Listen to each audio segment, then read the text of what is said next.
السلام علیکم و رحمت الله و برکاته. شما با این نماز خود دروازه پروردگار را تق تق دارید. وقتی نماز خوان پیغمبر خدا میگوید بالای گوشه زمین می ایستد و نیت میکند برای ادا کردن نماز. وی همچنان از گو پیغمبر که دروازه پروردگار را میزند. وقتی دروازه پروردگار که زده شد، این معروف و مشهور است که هر دری که کوفته شود و البته گشاده می شود. شما با این نماز خود دروازه پروردگار را تق تق دارید. روز از روزها این نماز شما اون دروازه را گشاده می کند. خوش به حال اون بنده که دروازه پروردگار برای او گشاده می شود.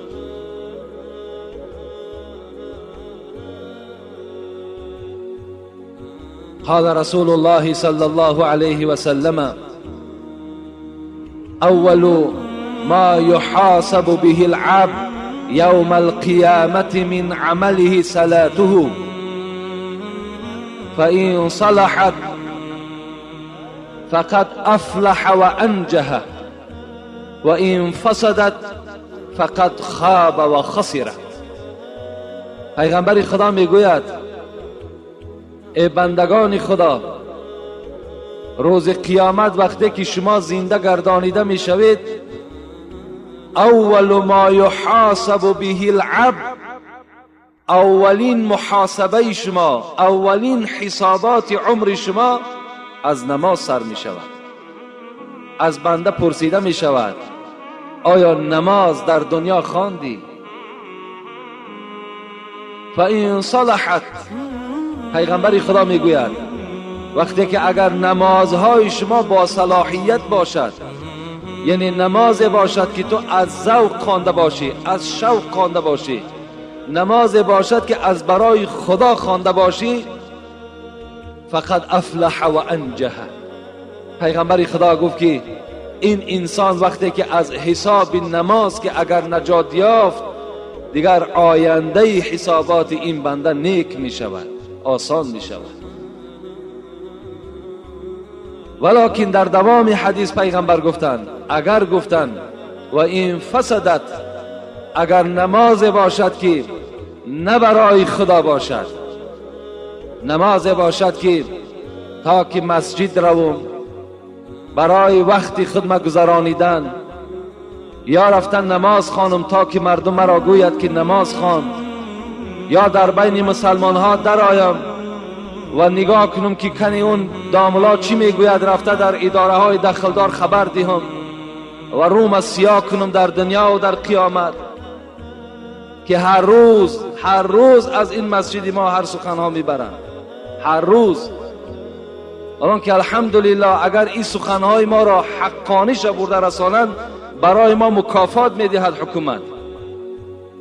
لیکن صد افسوس از حسد و از بخل بیچاره ها ترکیده ایستادند. اگر با این نیت آمده باشد، پیغمبر گفتند خاب و خسرت، ناامید شد و ذلیل شد و خار شد.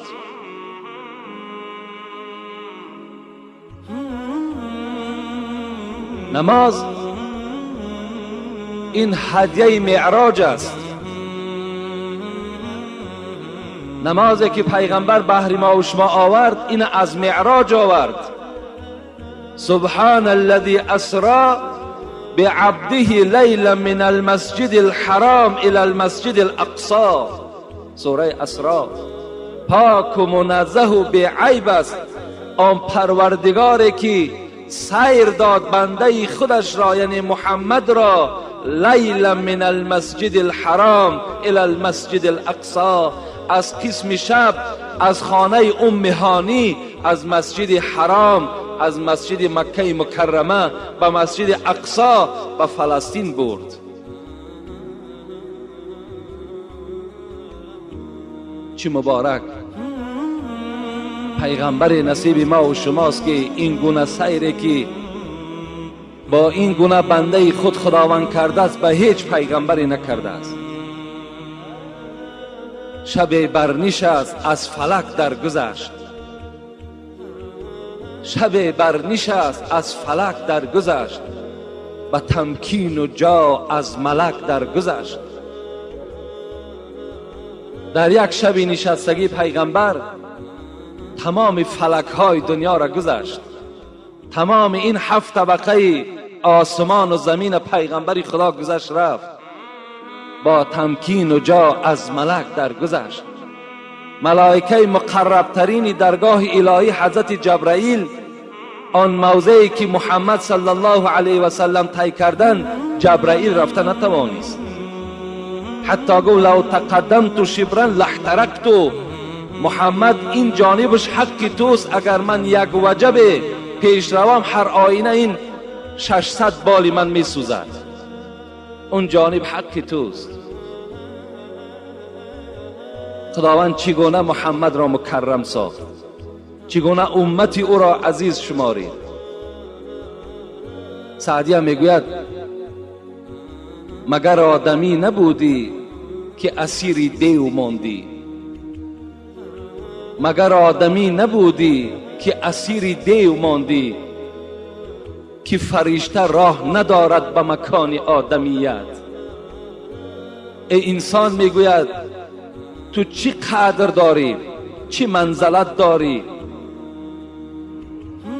که حتی که جایی که انسان رفت ملائک رفته نتوانست. جبرائیل با بالهای خود، با این مقرب بودن خود، جایی که انسان رفت، جایی که آدمیت رفت، اینها نتوانستن رفتن. چی شد که تو اسیر دیو ماندی؟ چی شد که تو پیرو شیطان شدی؟ چی شد که شیطان بالای تو مسلط شد، بالای تو ظفر یافت؟ مگر آدمی نبودی که اسیر دیو ماندی، که فرشته راه ندارد به مکان آدمیت؟ حضرت میگوید طیران مرغ دیدی؟ ای انسانی که تو اینقدر بی عقل هستی، ای انسانی که اینقدر تو منزلت اختگم کردگی هستی، طیران مرغ دیدی، پریدن مرغ را دیدی و آرزو کردی که کاش که من هم مثل همین پرنده در هوا بپرم؟ طیران مرغ دیدی، تو زی پای بند شهوت بدر آی تا ببینی طیران آدمیت. ای انسان میگوید تم از شهوت خالی شو، تم راه های شیطان دور کن، تو هم به سوی پروردگار بنده صادق شو. نظر کن انسان چقدر پرواز میکند. لیکن هزار افسوس که امروز انسان است نامش، امت پیغمبر است. امروز امت پیغمبر الحال در بازار در دکانش نشسته است، حالان که خدا ندا دارد که به نماز جمعه بیاید، اینجا نجات است. امروز امت محمد صلی الله علیه و سلم در خانه خواب است، به یادش نماز جمعه نمیزند. امروز امت محمد بیل در دستش در زمین کلن دارد، اینجا نماز جمعه سپری شده ایستاده است. امروز امت محمد صلی الله علیه و سلم مزار حضرت سلطان می رود در روز جمعه، باز پیش من میاد دعات. مزار حضرت سلطان برای تو امروز ضرور نیست. امروز برای تمام مردم مسلمان نماز جمعه ضرور است. تو در هر قدمی که به سوی حضرت سلطان میزنی تو گناهگار میشوی، تو ثواب نمیگیری. باز بیچاره جاهل و نافهم میگوید مرا گفتن روز جمعه زیارت وی ثواب است.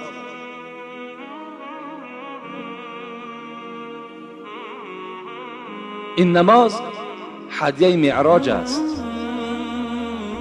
انس ابن مالک میگوید از پیغمبر خدا که ففرض الله عز وجل على امتی 50 صلاة. پیغمبر خدا گفته بود است که در شب معراج وقتی که من نزد پروردگار خود رفتم و با پروردگار خود وقتی ملاقات کردم، خداوند بالای من 50 وقت نماز را فرض گردانید. 50 وقت نماز هدیه داد. خداوند این 50 وقت نماز در دست رسول اکرم داد که اینو برده بر امتانت میرسانی و 50 وقت نماز را در یک روز میخوانید. انس ابن مالک میگوید که پیغمبر دوام دادند این حدیث را گفتند فرجعت حتی مررت بموسی علیه السلام. وقتی این هدیه 50 وقت نماز را گرفتم از نزد خدا، پس از نزد پروردگار خود بیرون شدم، آمدم از نزد حضرت ابراهیم گذشتم، در طبق پایانگی که حضرت موسی بود به نزد حضرت موسی رسیدم. حضرت موسی کلیم پروردگار از محمد سوال کرد ما فرض الله لك علی امتک، خداوند بر تو چی هدیه داد؟ گفتم 50 وقت نماز. حضرت موسی که پیغمبر خدا گفته است ای امتی من دائم دعاگوی حضرت موسی باشید که یگانه پیغمبری که در شب معراج مرا یاردم کرد این موسی بود. حضرت موسی چی گفت؟ فرجع الى ربک یا محمد فإن امتك لا تطيق ذلك. محمد صلی الله علیه و سلم، اولا خوش آمدی، این بهترین سفری هست که خدا بر تو نصیب گردانیده است، لیکن من بر تو نصیحت میکنم که پس گرد نزد پروردگار.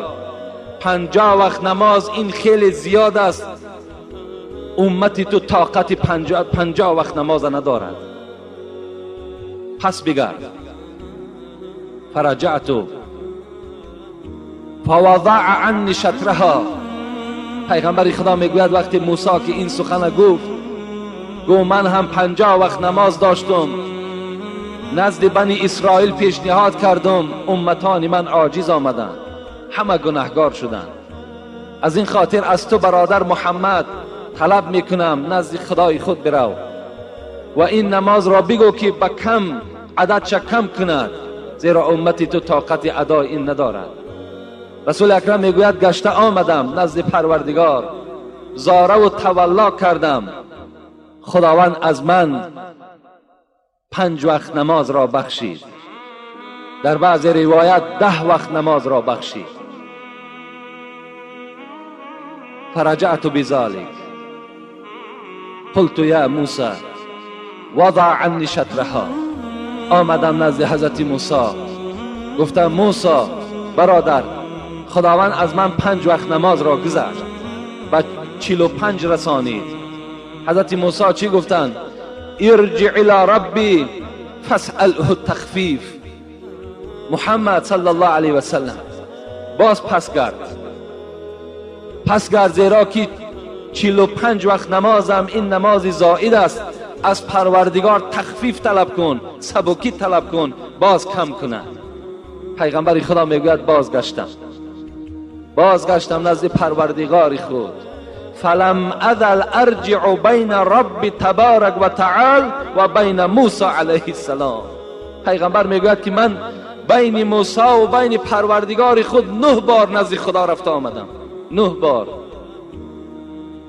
بار برای همین امت، تا که امتی من گناهگار نشود، تا که امتی من شرمسار در روز قیامت نشود. نزد خدای خود میرم، زاره میکنم، تولا میکنم. آمدم گفتم موسی 5 وقت شد. حضرت موسی چی گفتند؟ محمد گفتند ارجع الی ربک فإن امتک لا تطیق. محمد گفت من باز از تو خواهش میکنم، پس گرد که امتی تو 5 وقت نمازم نمیخواند، پس بگرد. حضرت موسی با نور نبوت دانستند که امت پیغمبر، امت محمد 5 وقت نمازم طاقت ندارند. امروز برای ما و شما سخن حضرت موسی درسی تیار است. کنی خانه ای که خالی از بی نماز باشد، در هر خانه یک بی نماز یا 2 بی نماز یا زاید از این وجود دارد، کم از خانه ای که همه مکملا نمازخوان باشد کم از این خانه. پس کرد گفت 5 وقت نمازم زائد است. رسول اکرم چی گفتند؟ استحییت منه. موسی گفتند گپی شما قبول، لکن به عظمتی خدا قسم که دیگر شرم می‌دارم که از 5 وقتم این نماز کم کنم. خطاب آمد یا محمد انهن 5 صلوات لكل يوم وليلة لكل صلاة 10 فكذلك 50 صلاة.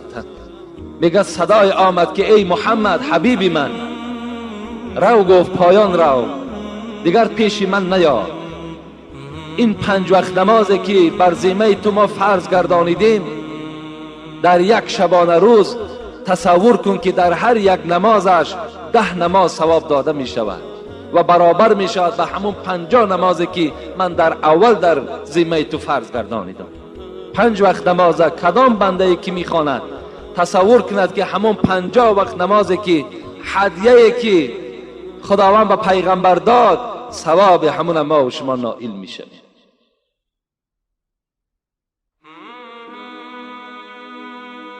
حضرت ابوذر غفاری که یکی از صحابه های کرام بود، میگوید زمستان بود، میگوید بیرون خنک بود و فصل خزان ریز بود. با همراه پیغمبر خدا میگوید بیرون از خاندان شدیم. والورق یتحافت، نگاه میکردیم که برگ های درختها بر زمین افتیده ایستاده اند. نزد یک درخت رفتیم، فاخذ بغصن من شجرة فجعل ذلك الورق يتحافت. ابوذر غفاری میگوید پیغمبر خدا دستی مبارک بلند کردند و یک شاخ درختی را قپیدند که ورقهای او، برگهای او همگی بر زمین ریخت. فقال یا ابا ذرین قلت لبیک یا رسول الله. میگد فریاد زد ای ابا ذر، ای ابو ذر، گفتم لبیک یا رسول الله. ان العبد المسلم لیصلی صلاة یرید بها وجه الله فتحافت عنه ذنوبه كما تحافت هذا الورق عن هذه الشجره. پیغمبر خدا گفته بود است، ابوذر گفته است وقتی که بنده مسلمان طهارت میکند با مقصد که نماز من ادا کنم، فتحافت ذنوبه، گناههای وی میریزد. چگونه که این نوده درختی که من داشتم و همه او ریخت. وقتی بنده مسلمان اراده نماز میکند و با این نماز خود میخواهد که با خدای خود نزدیک شود، گناههای وی مثل همین برگهای درخت از وجود وی میریزد. شما با این 2 رکعت نمازی که الحال از فرض جمعه ادا میکنین، با همراهی این 8 رکعت سنتی که ادا کردین، از روی این بشارت پیغمبر خدا در وجود شما دیگر گناه نمیماند. شما اگر در نماز دیگر تا نماز عصر اگر جان شما را اگر خداوند قبض کند، شما مثل همون فرزندی که از مادر تولد شده است مثل همون هستید. زیرا رسول اکرم میگوید که الصلوات الخمس والجموعة الى الجموعة والرمضان الى الرمضان مكفرات لما بينهن اذا اجتنبت الكبائر. پیغمبر خدا چی گفتند؟ از نماز تا نماز، نمازهای 5 وقته که داریم بامداد ادا کردیم تا نماز پیشین، نماز پیشین ادا کردیم تا نماز عصر. اگر در بین همین نمازها رسول اکرم میگوید یا از جمعه تا جمعه، شما جمعه را خواندین، جمعه گذشته را تا این جمعه رمضان سال آینده را گرفتید تا این رمضانی که در ماه اکتبر می آید. هر گناهی که شما کرده باشین مکفراتون، خداوند همه اینا چیکار کرد؟ نابود کرد. اذا اجتنبت الکبائر، اگر شما دیده و دانسته گناه کبیره نکرده باشید، گناه های کلان اگر دست با قصدن نزده باشید، خداوند در بین این 5 وقت نماز، در بین رمضان تا رمضان، در بین جمعه تا جمعه گناه های شما را خدا مغفرت میکرد. با احترام چی؟ با فضل چی؟ با فضل نماز. وقتی شما نماز میخوانید این گناه کرامات ها را خداوند بر شما نصیب میگرداند. میگوید یک اعرابی نزد رسول اکرم آمدن. اعرابی گفته یک آدم کوهستانی، یک آدمی که در کوه زندگی میکند، آمدن از پیغمبر خدا چی گفتن؟ دلنی علی عمل اذا عملته دخلت الجنه. پیغمبر خدا من میخواهم از تو یک عمل را شنوم، یک عبادت را شنوم که اگر وی من انجام دهم دخلت الجنه، روز قیامت بی حساب و بی کتاب وارد جنت شوم. کدام عمل است؟ پیغمبر خدا را نظر کنین. با این عمل ها اگر کدام ما و شما عمل کنیم، ان شاء الله اون مکافاتی که پیغمبر با این اعرابی، با این کوهستانی وعده کرد، ما و شما هم نائل میشویم، یعنی وارد جنت میشویم. رسول اکرم گفتن تعبد الله ولا تشرک به شیئا.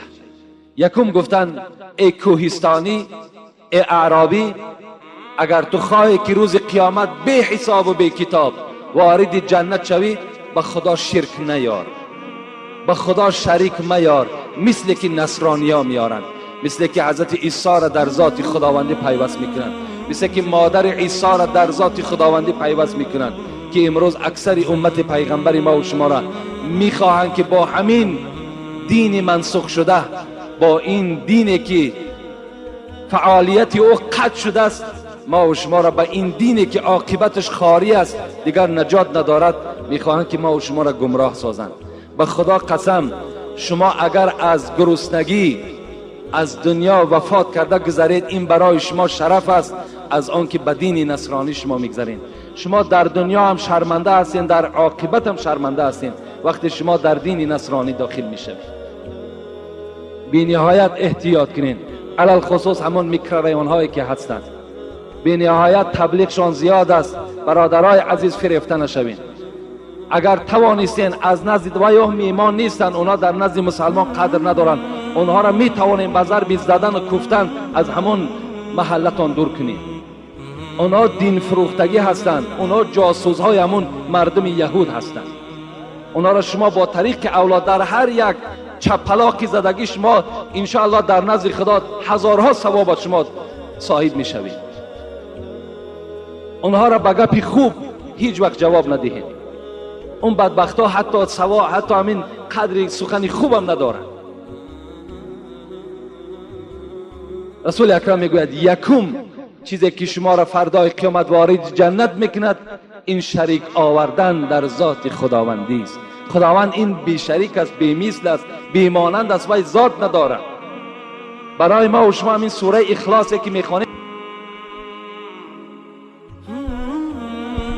بر همه امتان من، به تمام مردم روی دنیا بگو که هو الله احد، این خدای تو یک است، یگانه است. این مادر ندارد، این فرزند ندارد، این زن ندارد.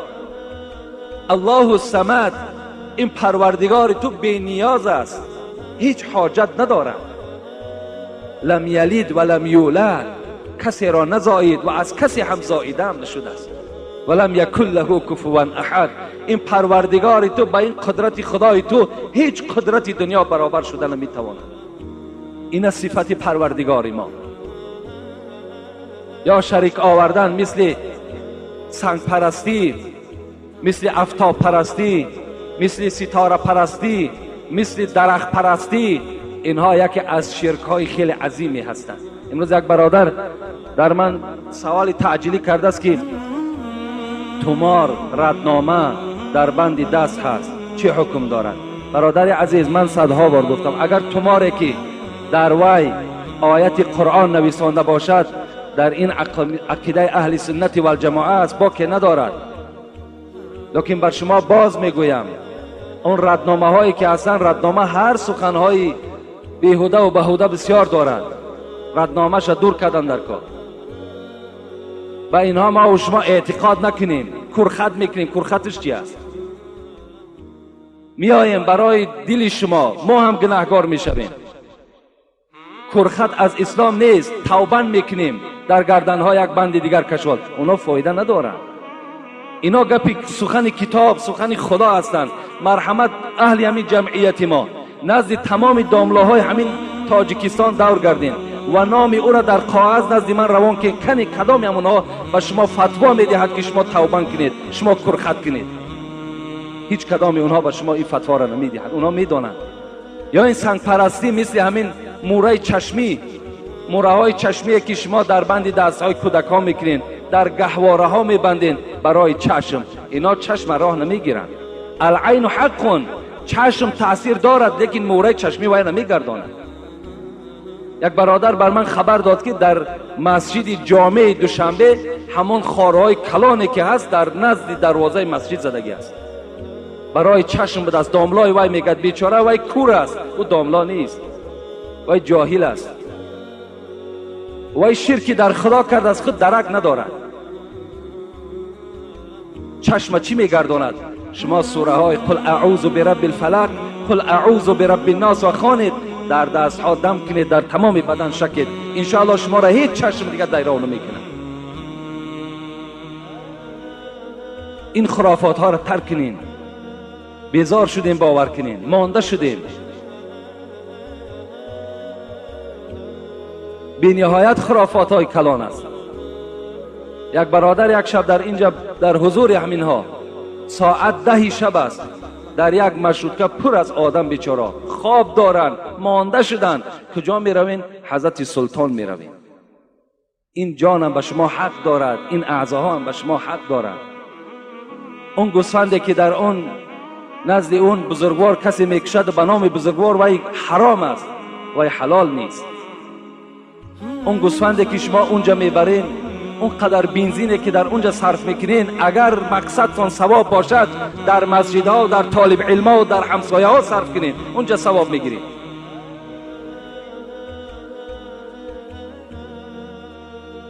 اگر اراده ثواب باشد، لیکن اراده استراحت باشد، مرحمت رفته استراحتتون کردن گیرید. رسول اکرم گفتن یکم چیزی که روز قیامت شما را نجات میدهد این چی است؟ این به خدا شریک نیارید، شرک در خدا نکنید. دوم چی گفتند؟ و تقیم الصلات.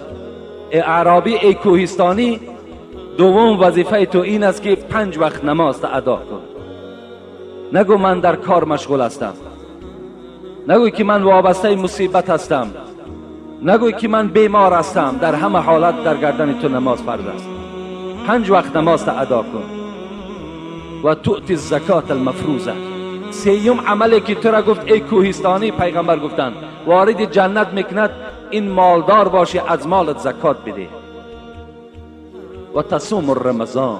4م عملی که تو را وارد جنت میکند این از ماه مبارک رمضان روزه بدار. قال والله لا ازید علی هذا. کوهستانی عجیب گپ گفتن پیغمبری خدا انجام دادی تمام، با شریک نیاوردن خداوند، با 5 وقت نماز، با دادن زکات، با روزه گرفتن من وارد جنت میشوم؟ پیغمبر گفتم بله وارد جنت میشوی. گو قسم به خدا که از این 4 عمل دیگر عمل نمیکنم. فلما ولا، راوی حدیث میگوید وقتی این کوهستانی پشت گردانید و از مسجد بیرون شد، پیغمبر چی گفت؟ من سره ان ینظر الی رجل من اهل الجنه فلینظر الی هذا. ای صحابه های من گفتن کدام شما اگر بخواهید که مردک جنتی را ببینید، رفته انهمی را زیارت کرد که این جنتی هست. این مرد که الحال از مسجد ما بیرون شد و این وظیفه ها را برای خود ابدی گردانید، رفته زیارت کنید که این مرد جنتی هست. در برابر او کدام از ما و شما هم این عملهای اون مرد کوهستانی را اگر انجام دهیم، انشاءالله ما و شما هم چی میشیم؟ از اهل جنت میشیم. لیکن نماز چگونه باشد؟ میگه رسول اکرم صلی الله علیه و سلم بار مسجد در آمدن، نگاه کردن یک مرد نماز میخواند لکن با ریش خود بازی دارد، با بدن خود بازی دارد. رسول الله نظر کردن، ناخوش شدند، گفتن لو خشع قلب هذا لخشع جوارحه. اگر گفت همین مرد گفت از خدا می ترسید، همه اعضاهای ای از خدا می ترسید. لیکن این مادام در نماز بازی دارد، در نماز بے پروا که هست، این گفت این مرد از خدا نمی ترسد. نمازهای ما و شما باید که چنان نماز باشد که آرامیش داشته باشد، رکوعهای دراز داشته باشد، سجده های دراز داشته باشد. این نماز در نزد خدا قبول است. بخاری روایت میکند در صحیح بخاری از حذیفه ابن یمان، میگوید که همین حضرت حذیفه ابن یمان رأى رجلا یصلی ولا یتم رکوع الصلاة ولا سجودها. میگوید همین حذیفه باری میگوید نگاه کرد که یک مرد نماز میخواند مثل نمازخوانی های ما و شما واری، رکوع تیز دارد، سجده تیز دارد، بی نهایت تیز نماز میخواند. حضرت حذیفه که صحابه پیغمبر بود گفتند، این مرد گفتن نزد من بیا. وقتی نماز تمام کرد گفت منذ کم سنتا تصلی هذه الصلاة، این نمازی که الحال تو خواندی چند سال شد که همین خیل نماز میخوانی؟ قال منذ 40 سنتا. گفتن حضرت حذیفه من 40 سال شد که انا همین گونه نماز میخوانم. حضرت حذیفه چی گفتند؟ ما صلیت منذ 40 سنه شیئا. ای برادر گفتند تو 40 سال نماز نخواندی، لو مت علی غیر فطرت محمد علیه السلام. اگر گو با همین احوالی که تو نماز خواندی، اگر با این گونه حالت از دنیا میگذشتی، تو حتی که در ملت محمد نبودی صلی الله علیه وسلم. این نماز گفت نماز نیست. نماز این عبادتی هست که بخاری میگوید یناجی ربه. در داخل نماز وقتی انسان می ایستد همچنان تصور کند که پروردگارش را مناجات دارد، پروردگار با او متوجه می شود، نماز او را تماشا می کند. یکی از اصحاب پیغمبر خدا چی میگوید؟ میگوید یک شب میگوید مسجد در آمدم، نگاه کردم پیغمبر خدا نماز میخوان، شوقم آمد، ذوقم آمد، هوس کردم از پس نماز، از پس رسول اکرم نماز خوانم. آمدم نیت کردم، نگاه کردم که رسول اکرم سوره بقره را آغاز کرد. میدانیم بقره 286 آیت است و رسول اکرم قرآن را با ترتیل با تجوید میخواندند و بسیار شیرین میخواندند و ملایم میخواندند، آهسته میخواندند. میگوید این صحابه میگوید وقتی که خواند 100 آیت بقره را خواند، فکر کردم که الحال پیغمبر رکوع میکنه، نگاه کردم که دوام داد، 200 آیت خواند از بقره. خواستم الحال رکوع میکند، باز پیغمبر خدا دوام داد، بقره را انجام داد، 3 بار گفت اللهم لك الحمد، اللهم لك الحمد، اللهم لك الحمد.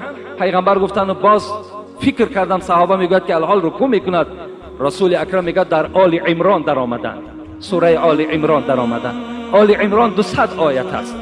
رسول اکرم میگوید وقتی این 100 آیت خواند، صحابه میگوید که من مانده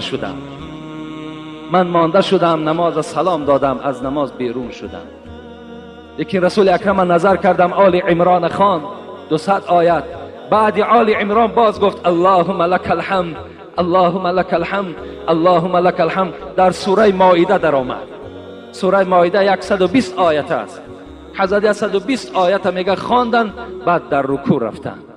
سبحان ربی العظیم، سبحان ربی العظیم، سبحان ربی العظیم و بحمدی و هر گونه تسبیحات. میگوید پیغمبر خدا دراز رکوع کردند، باز راست شدند، باز در سجده رفتند، چه تسبیحات زیادی گفتند، از جای خود خیستند، میگوید باز دوام دادند، از دوام قرآن باز گرفتند، سوره انعام سر کردند. رسول اکرم میگوید این سوره انعام هم خواندند. در 2 رکعت نماز این صحابه میگوید پیغمبر 5 پاره قرآن خواندند، 5 پاره قرآن. وقتی میگن نگاه میکردم پایهای پیغمبر ورم کرده بود، زانوها مثل زانوهای شتر ورم کردگی بود. وقتی میگه از رسول اکرم پرسان کردیم پیغمبر اینقدر مشقت تو حس نمیکنی؟ رسول اکرم میگو وقتی که در دل انسان نماز لذت میبخشد دیگر مشقت به یاد او نمیزنه. انسان دیگر تصور نمیکند که من در نماز هستم. وقتی که لذت نماز، لذت عبادت خدا در دل او جایگیر میشود. این است نماز، این است ترتیب نماز.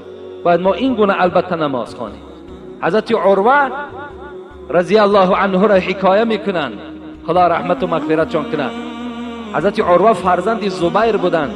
زبیر این داماد ابوبکر صدیق بود، شوهر اسماء بودند. اسماء این دختر ابوبکر صدیق بود. عروه که فرزند اینها بود، راوی میگوید که حضرت عروه با بیماری سرطان ساق، یعنی رگ میگویم ما و شما، در همین ساق که عروه کسل رگ پیدا شد. تمام طبیب ها را فریاد زدند، گفتند میلش ما طبابت میکنیم، کار مشکلی نی، لیکن فقط این ساق را بریدن در کار. حضرت عروه تیار شدند، گفتند من راضی هستم. اینقدر درد و غم و اینقدر سوزاکی که در پای من است، میلش گفتند جدا کن، شاید که حال من سبک شود. حضرت عروه را گفتند به خانه ای که جراحی میکنیم به اون خانه میرویم. آمدن در یک خانه، میگه در آمدن و این طبیب ها پیشنهاد کردند که الحال عروه برای آنی که ما پای تو را از ساق جدا کنیم باید که مواد مخدر استفاده کنی تا که تو عقل خدا گم میکنی، تو بیهوش میشوی و ما پای تو را میبریم. چگونه ای که در ما و شما نرکاس میدهند که دیگر اگر تمام اعضای ما و شما را پاره کنند دیگر ما عقل و هوش خدا گم کردگی هستیم، دیگر ما و شما درک نمیابیم. حضرت عروه را مواد مخدر پیشنهاد کردند. حضرت عروه گفتند شما میدونین این طبیب ها که مواد مخدر عقل آدم دور میکنه؟ گفتم بله میدونیم. گفتم من نمیخواهم که یک لحظه عقل من دور شود، من از یاد خدا غافل شوم. یک لحظه نمیخواهم که یک لحظه از خدای خود جدا باشم. گفتن آخه این کار مشکل است، در حالت بریدن چقدر عذاب و مشقت بالای تو می آید. حضرت عروه گفتن این مشکل نیست. وقتی من در نماز می ایستم، وقتی من در التحیات لله و الصلوات و الطیبات که رسیدم، شما جراحی را سر کنید که من در اون حالت در حالت خود نیستم. اون حالت دیگر من خودم را گم میکنم. طبیب ها راضی شدند. وقتی حضرت عروه میگوید در همین حالت التحیات خواندن رسید، کارد خود راست کردند، اسبابهای خود قطع ساق حضرت عروه را جدا کردند. وقتی حضرت عروه میگوید سلام دادن، مثل نمازهای ما و شما در 2 دقیقه و 3 دقیقه نماز نمیخواندند، نمازهای دراز میخواندند. لیکن این جمع یک مسئله دیگر فراموش نکنیم. اذا اما احدكم الناس فليخفف فإن فيهم الصغير والكبير والضعيف وذا الحاجة وإن صلى لنفسه فليطول ما شاء.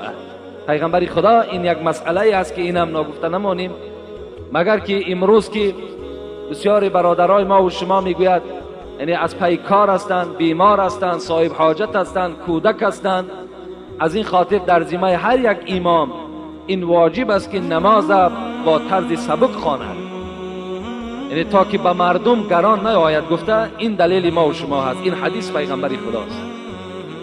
حضرت عروه را پاش بریدند. حضرت وقتی که از نماز بیرون شدند خون زیاد رفت و گفت مرا بردارته خانه برین. آوردن حضرت عروه را به خانه بالای بسترش. حضرت میگوید در پیش پای بریده را دیدند. چی نعمت بزرگی است این پایهایی که الحال در ما و شماست.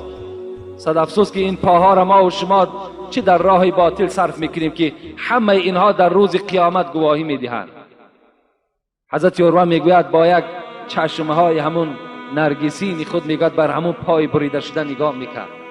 چند سال این در وجود حضرت عروه چسبیده بود و خدمت اسلام میکرد. نگاه کرد، میگوید بناگاه تشنگی حضرت عروه را غلبه کرد و میگوید فریاد زد. فرزند، دو فرزند داشت، میگه یک فرزند خردی داشت، یک فرزند کلان داشت. فریاد زد فرزند کلانی خدا، هیچ صدایی نمی آمد. حضرت گفتن این لله و این الیه راجعون. من گفتم بار اول است که فرزندی خدا فریاد میزنم، فرزندی من لبی نمیگوید.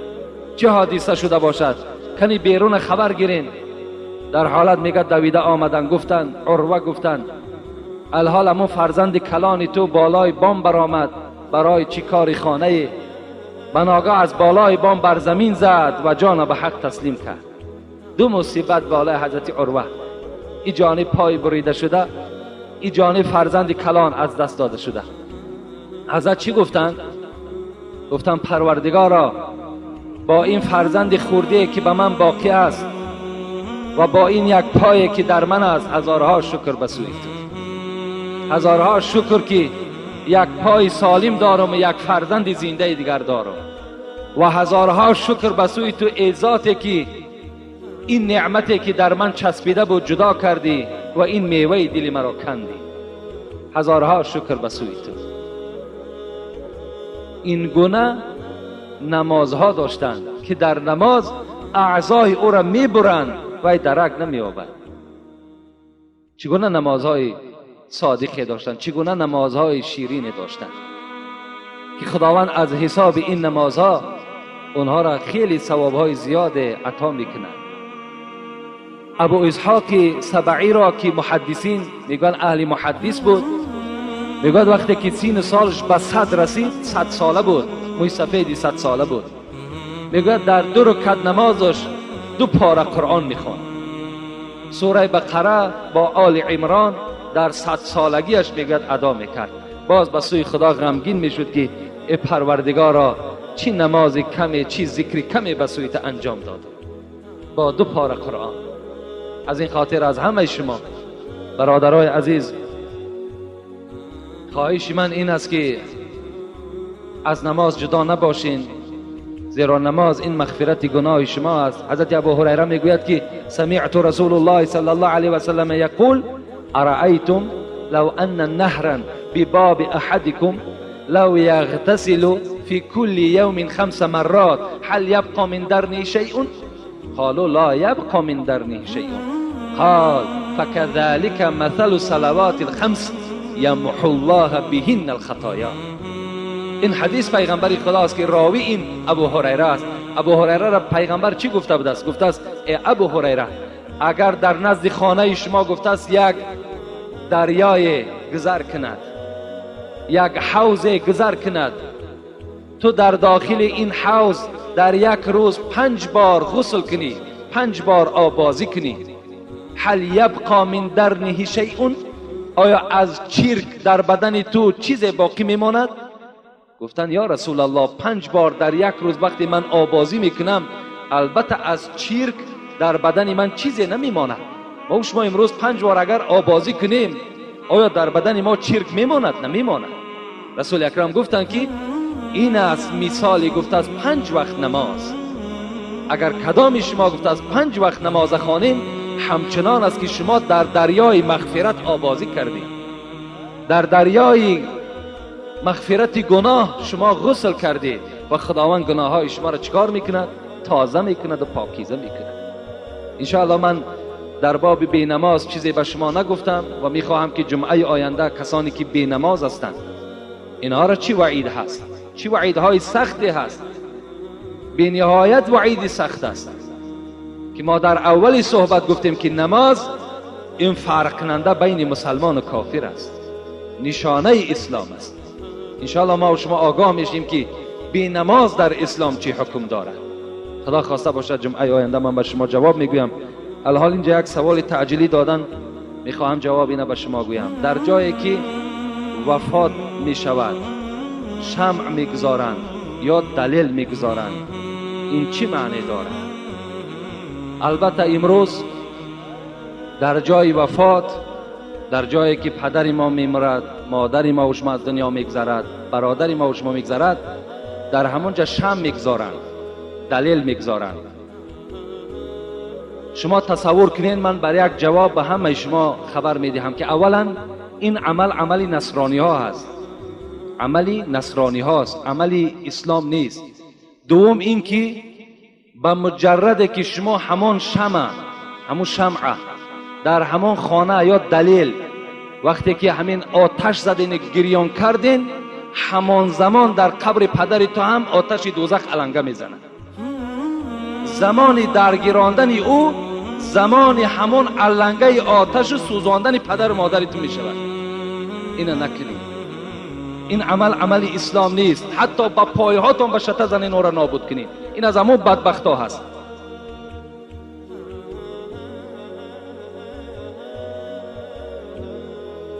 تلویزور بعد مصیبت 1 سال تماشا نمیکنند.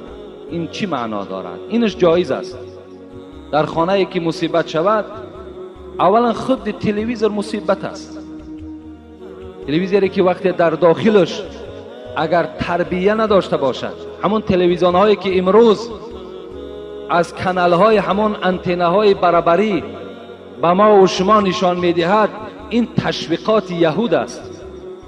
چگونه ای که مسلمان ها امروز شما را تشویقات میکند به نماز، به زکات، به روزه، با برادری، به دیگر عمل های خیر، امروز یهود هم مسلمان ها را میخواهند که با راه های همین تلویزیونی از همین دایره اسلام دور سازند.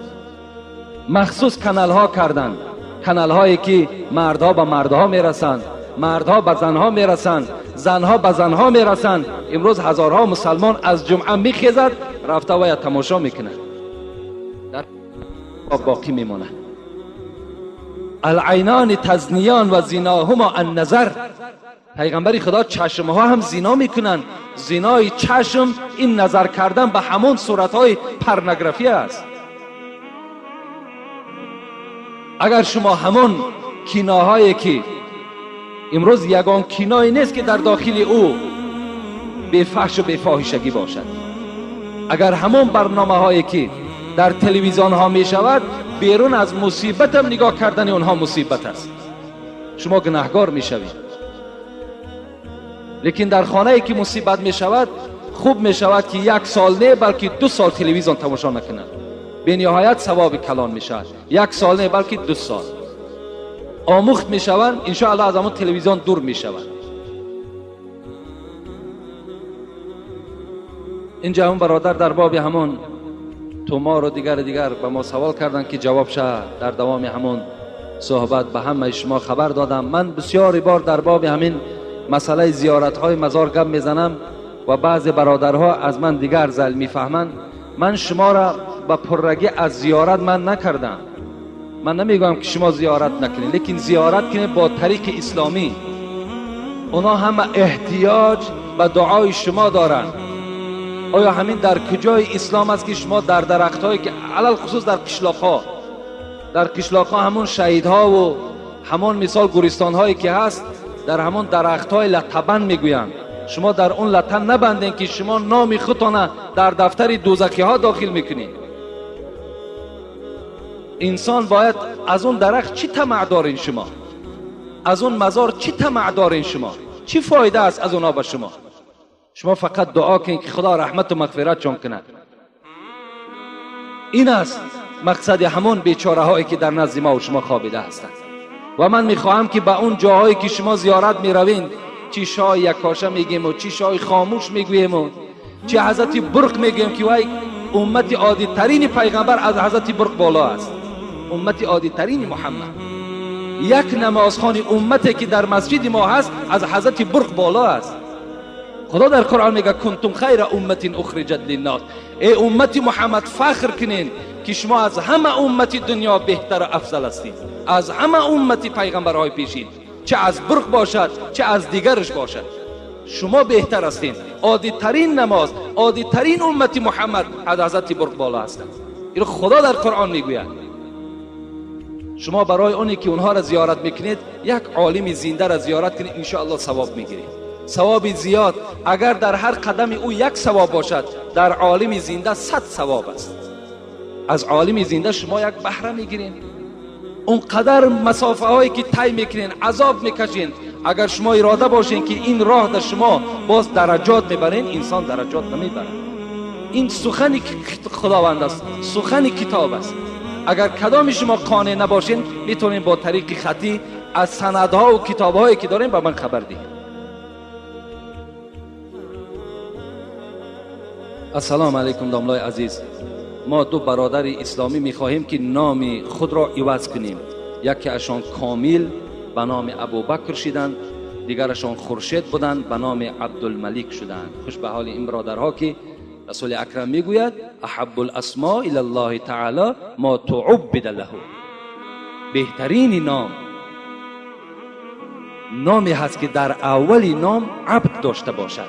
عبدالرشید، عبدالملک، عبدالکریم، عبدالوهاب، اینها بهترین نام ها هستند. باید هر یک نام مسلمان باید که در اولش عبد داشته باشه تا که بشناسیم که همین مسلمان است.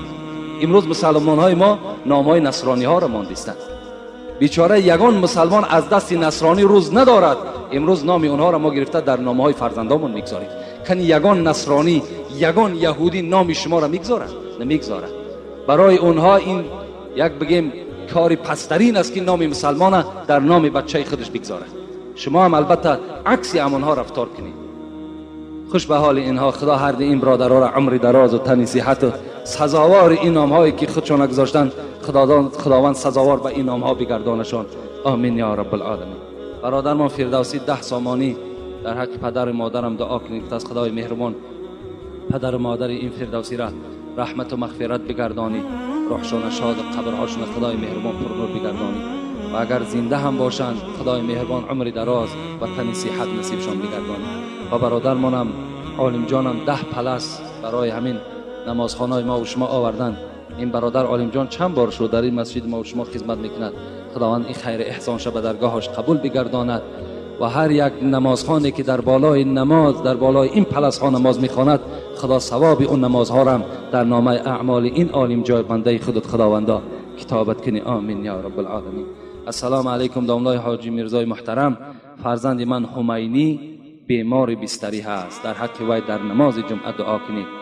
پدر همینی خوجه، یعنی اینجا یک برادرمان همسایه هست، بچه جوان هستن، بیچاره زبانشان گل شدگی هست، دیگر زبان نمیگردد، چند روز است که بیمار هست. البته این تن صحت بسیار یک نعمتی کلان است. ویم بچه جوان 17 ساله 18 ساله اینجا نماز میخواند، یک باره از زبان ماندن بیچاره. از این خاطر این زبان ها باور کنین همه اینها در زبان ما و در دهان ما و شما یک نعمت کلان است. اینا را کار کنیم که هیچ وقت به بیهوده صرفشان نکنیم. زبان آمدد از بحر شکر و سپاس، به غیبت نگرداندش حق شناس. حضرت سعدی میگوید این زبانی که در دهان شماست این فقط برای ذکر خدا آمده است، برای یاد خدا آمده است. اینا در غیر یاد خدا شما صرف نکنید. این نعمت خیلی گرانی هست. خدای مهربان این دادرمان شفای کامل و شفای عاجل خدا نصیبش بگرداند و در قطار این بندگان سالم و صالح خدای مهربان قرارش دهد. آمین یا رب العالمین. داملای محترم در حق فرزندم دعای خیر کنید که شفا یابد، در بیمارستان کودکانه خواب است. خداوند این فرزندم شفای کامل و شفای عاجل خدا نصیبش بگرداند و جمعی اینجا برادرهای بدن که از ما طلب کردن که در حق فرزندمان دعا کنید. خدای مهربان اون فرزندها را شفای کامل و شفای عاجل خداوند نصیب و روزیشان بگرداند. یک برادر دیگر یک حاجی هم از همین شهر ما و شما از ما طلب کردن که در حق هم دعا کند که خداوند کشایش کار نصیب کند. خداوند به این بنده خود کشایش کار نصیب بگردانی و هر یک عملی نیکی که دارد خدای مهربان عملهاش جامع عمل بپوشانی. آمین یا رب العالمین. السلام علیکم و رحمت الله و برکاته. جمعه آینده ان شاء الله در باب آدم هایی که نماز نمیخوانند